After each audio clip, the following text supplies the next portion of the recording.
Hello everyone. This presentation will introduce you to some learning theories and concepts that our school will be focusing on this school year.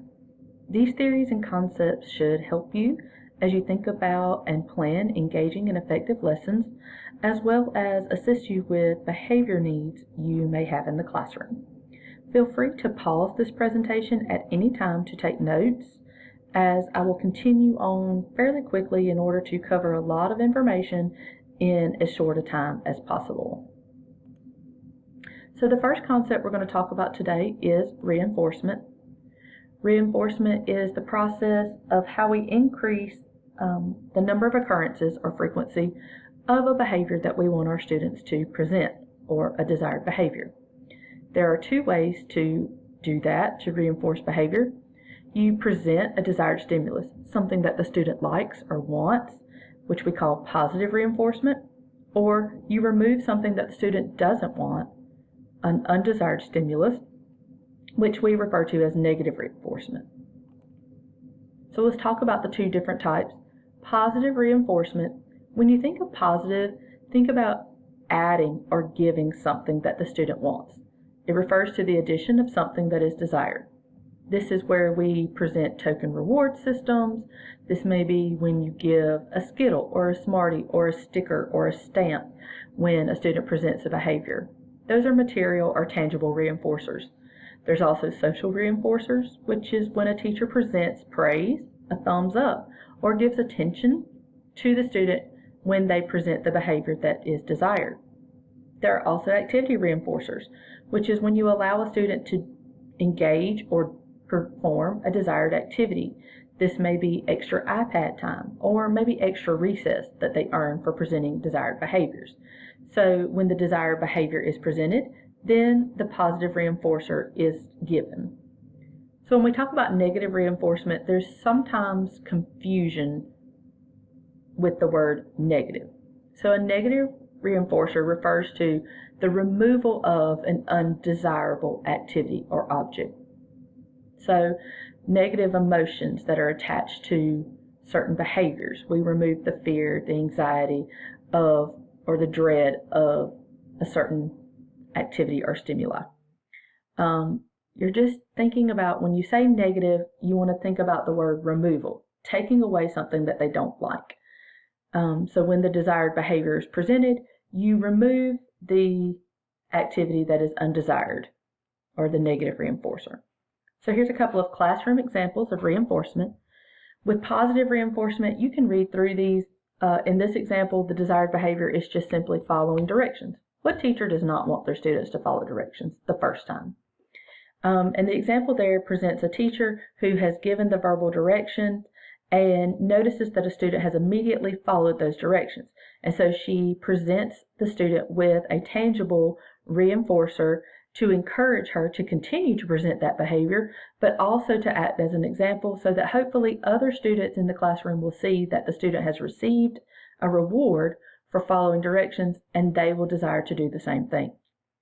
With negative reinforcement, in this particular example, the teacher wants the students to pass their addition skill assignment. And so with the students, there is a computer program that they have to engage in for 15 minutes every day. This computer-based math skills program is something that the students dread. It's not as engaging as getting attention from their teacher, and so a lot of times they are off task during this skill. They just don't like it. And so the teacher informs them that if they all pass the addition skills assignment that she is about to give them, then she will take away that 15 minutes of computer-based math learning that they will not have to do for that day. And so because she's going to take away something they don't like, they are motivated to do their best to pass the assignment. So let's talk about fixed reinforcement schedules. Now, there are two types of reinforcement schedules. There are fixed and variable. So we are going to focus on just the fixed schedules for this presentation. And so it's impractical for you to think that you can reinforce a desired behavior every time it occurs.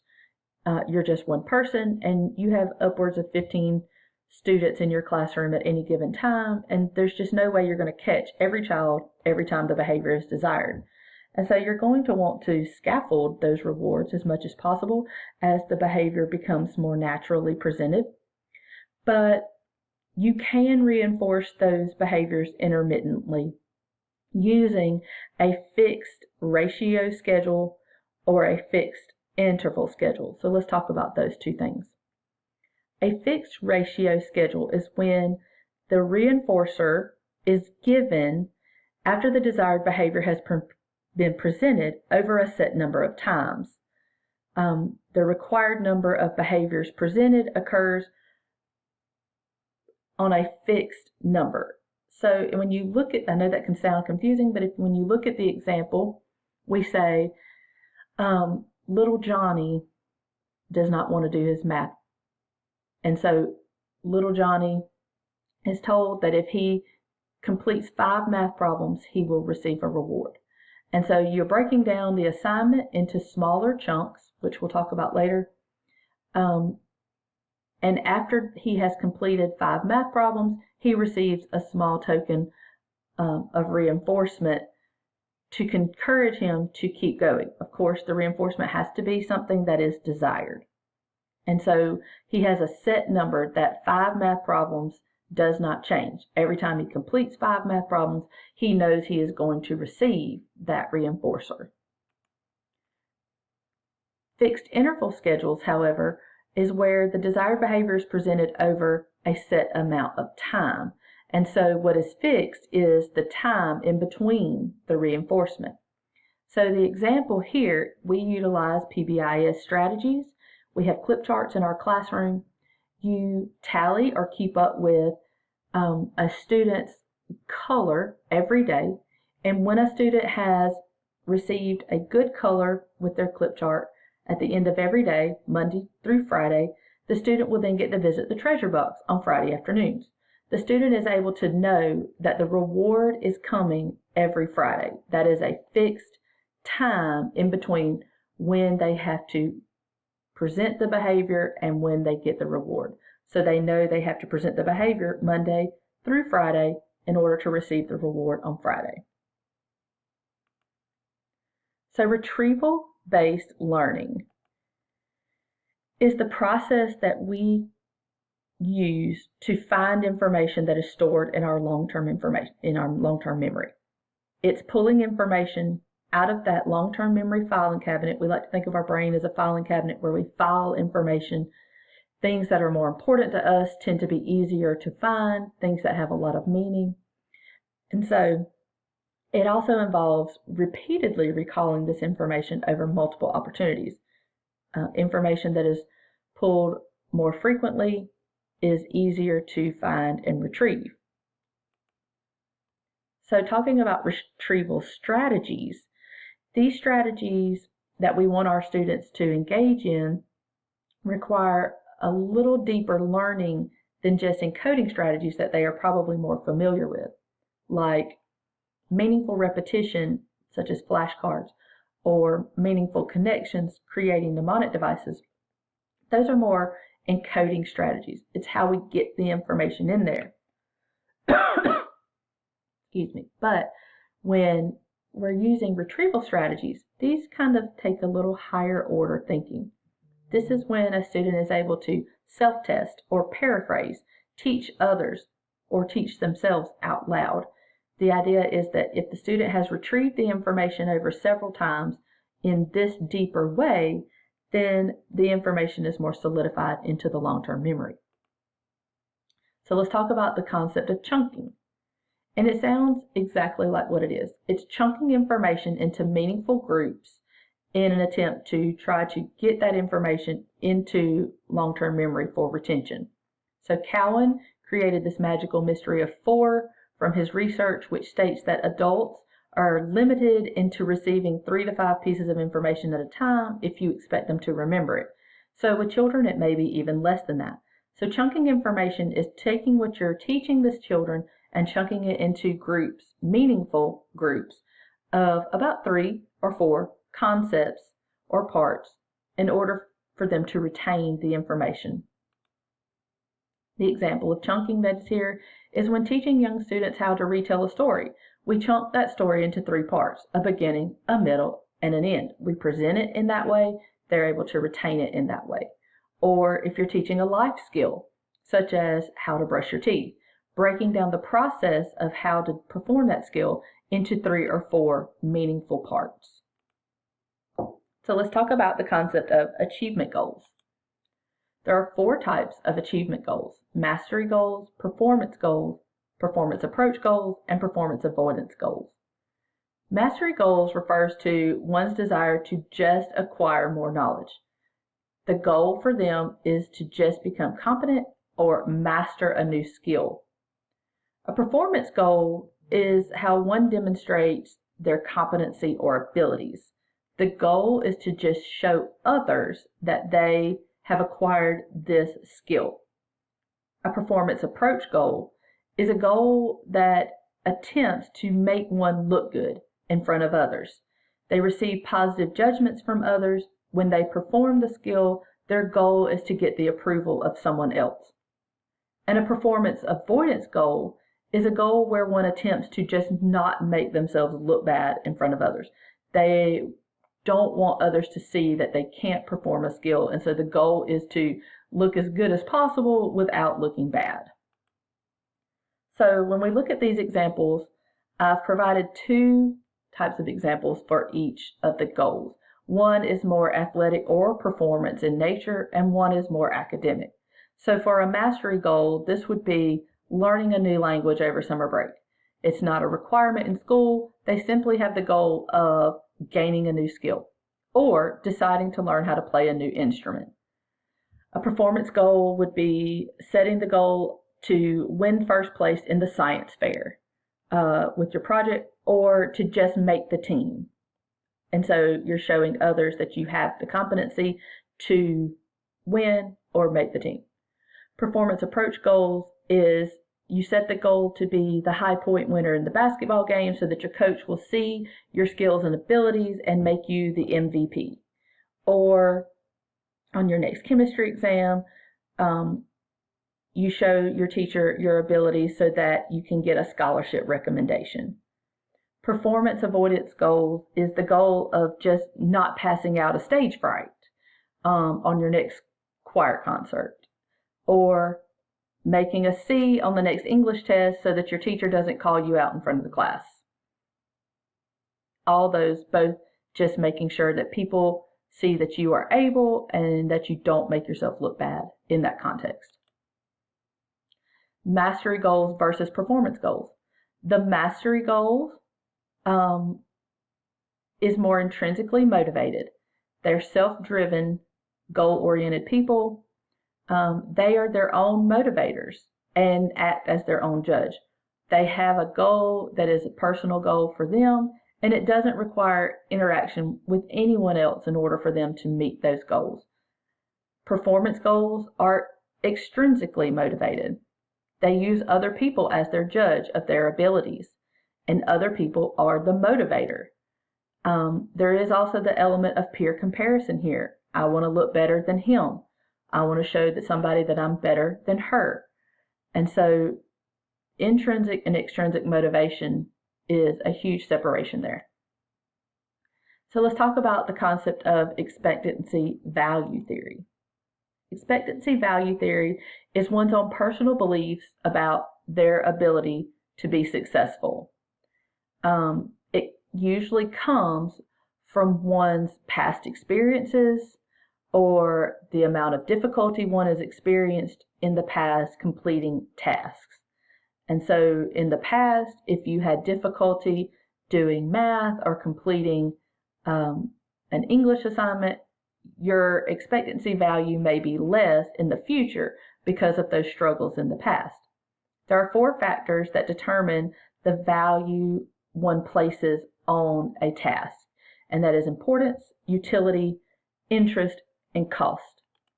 So let's talk more about those 4 factors contributing to expectancy value theory. Importance, this is the task's value to you. The more important it is, the higher expectancy value you have.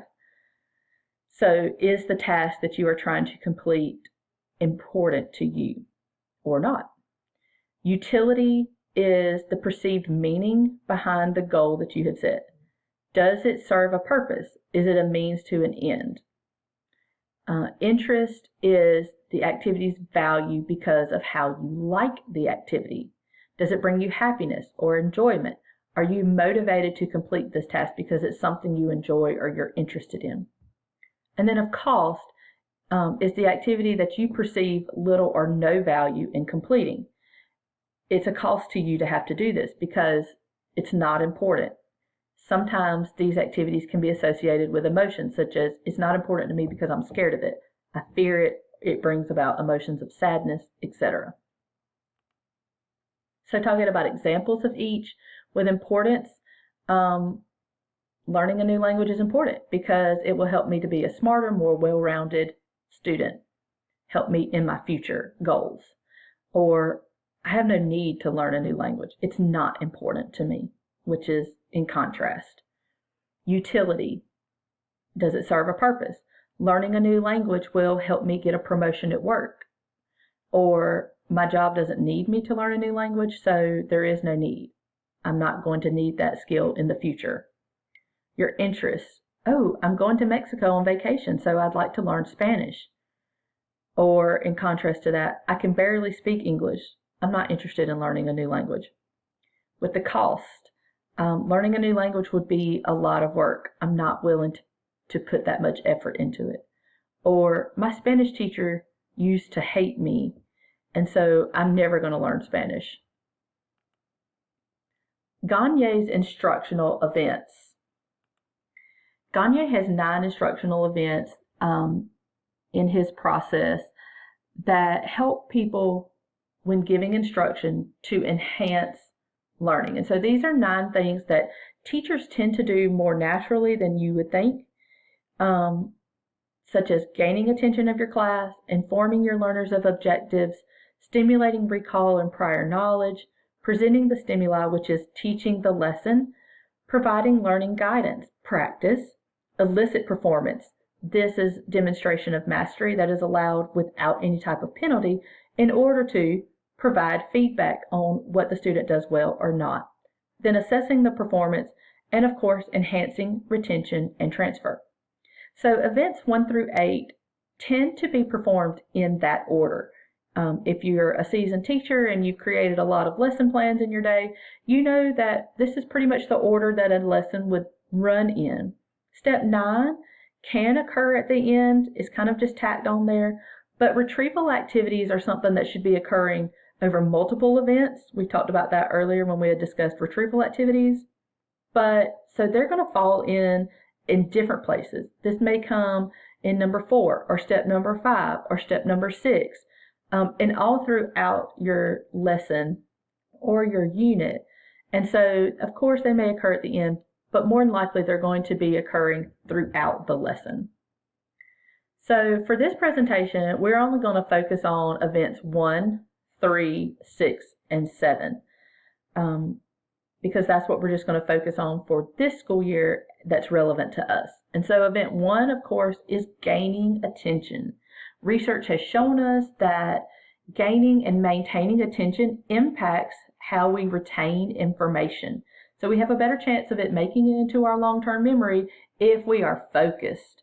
So you have to make this gaining attention a purposeful moment of refocusing attention on the teacher so that when information is presented, students are engaged and listening. This can be done through activities such as teachers calling out class, class, and the students respond yes, yes, and they are taught that after they say yes, yes, they are to get silent and put their attention on the teacher. Sometimes you hear teachers say things like 1, 2, 3, eyes on me, and students can sometimes reply 1, 2, eyes on you.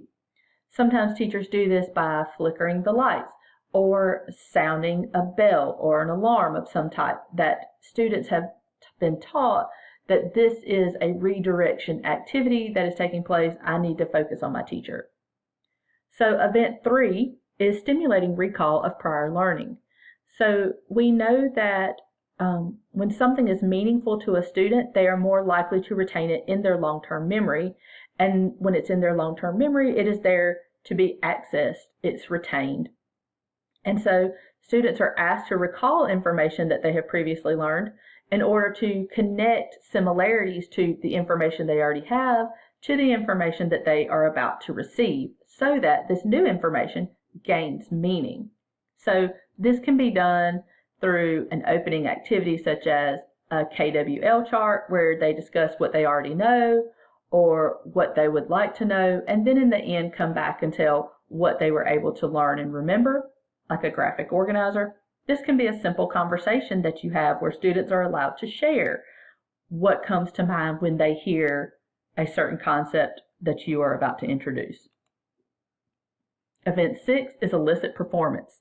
And so the idea with illicit performance is that there is no penalty. There is no right or wrong. It's just an opportunity to gain feedback. I feel like events 6 and 7 go hand in hand, so I'm going to kind of talk about them together.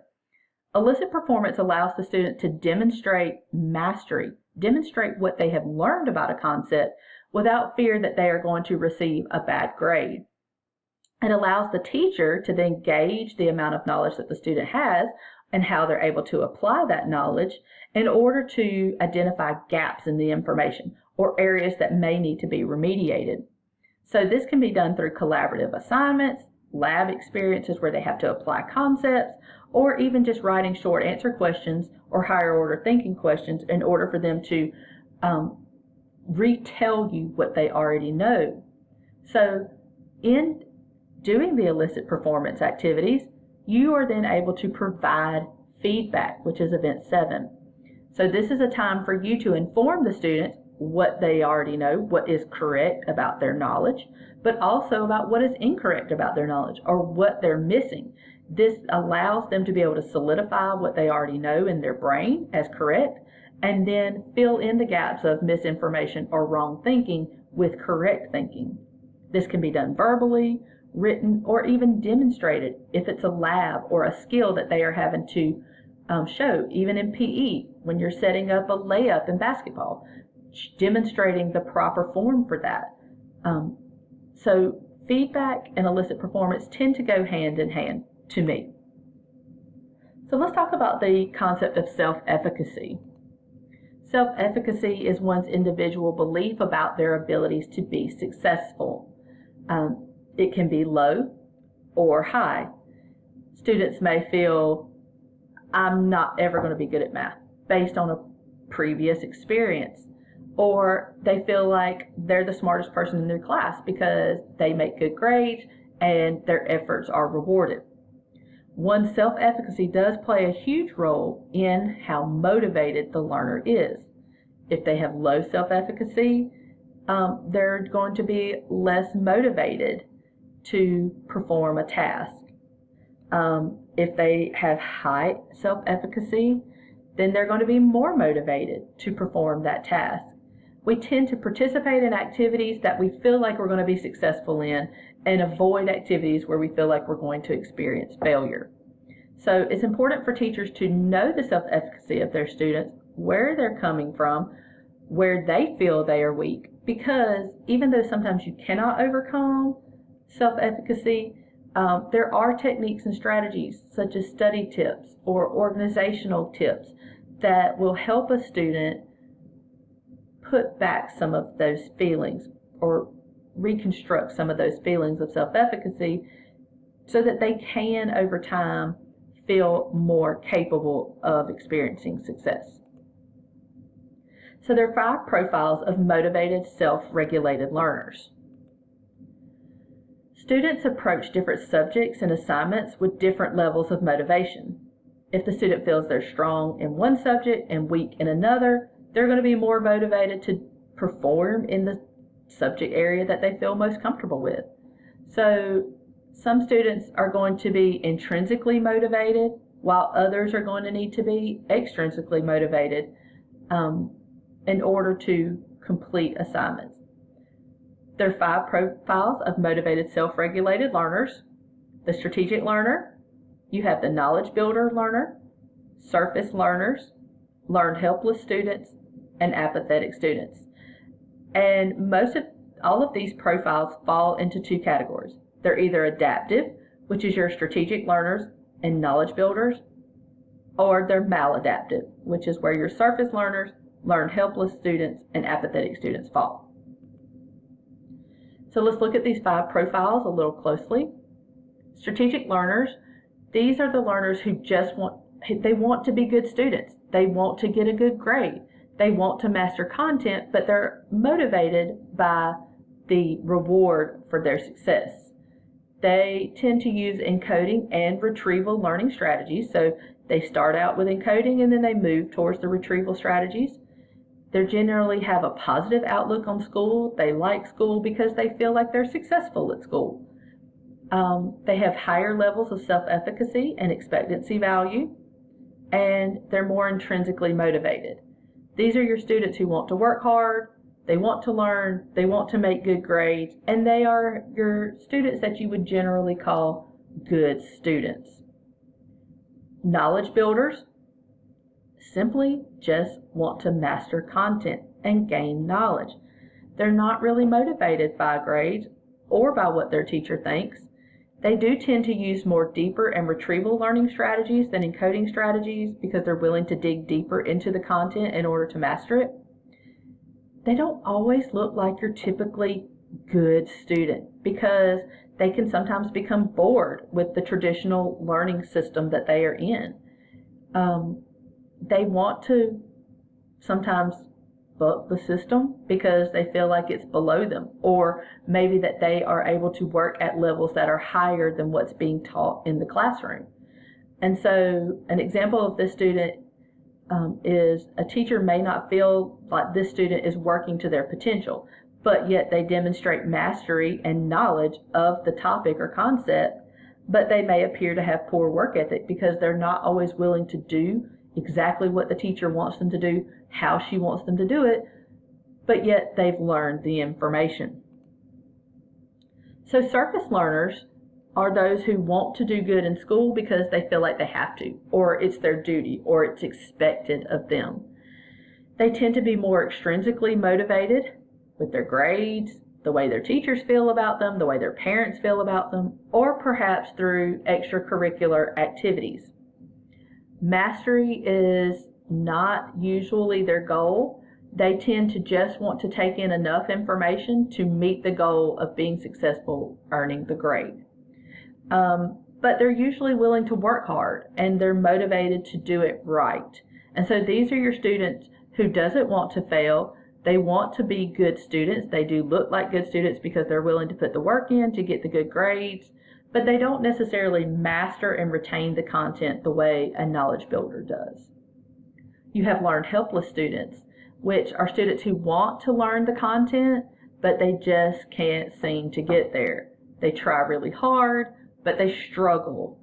They can sometimes look like strategic learners because they're motivated, but they don't tend to experience success very well. And eventually, if they don't get the information, they tend to give up. So they need both intrinsic and extrinsic motivation to keep them trying. So these are your struggling learners. They try really hard, they put forth the effort, but they just don't understand why they cannot experience success. And then lastly, your apathetic learners. These are learners who have little to no motivation to master content. They demonstrate very little interest in learning in school. They are often trying to avoid work and have low self-efficacy. They just don't feel like it's important. They don't feel like it's something that's going to benefit them. They don't want to learn. They feel like they can't learn. And so they exhibit sometimes this I don't care kind of mentality. And these are often students who exhibit some behavior issues in the classroom because they've learned that if I get in trouble, then I don't have to work. I'm going to be sent to ISS or I'm going to be sent home. And that doesn't matter to me because then I'm avoiding work and I've escaped anything that's uncomfortable for me or something that I feel like I'm not going to be successful at. So these are all the concepts of learning theories that we are going to cover. If you have any questions, feel free to reach out. Thank you for your attention and hope you have a good day.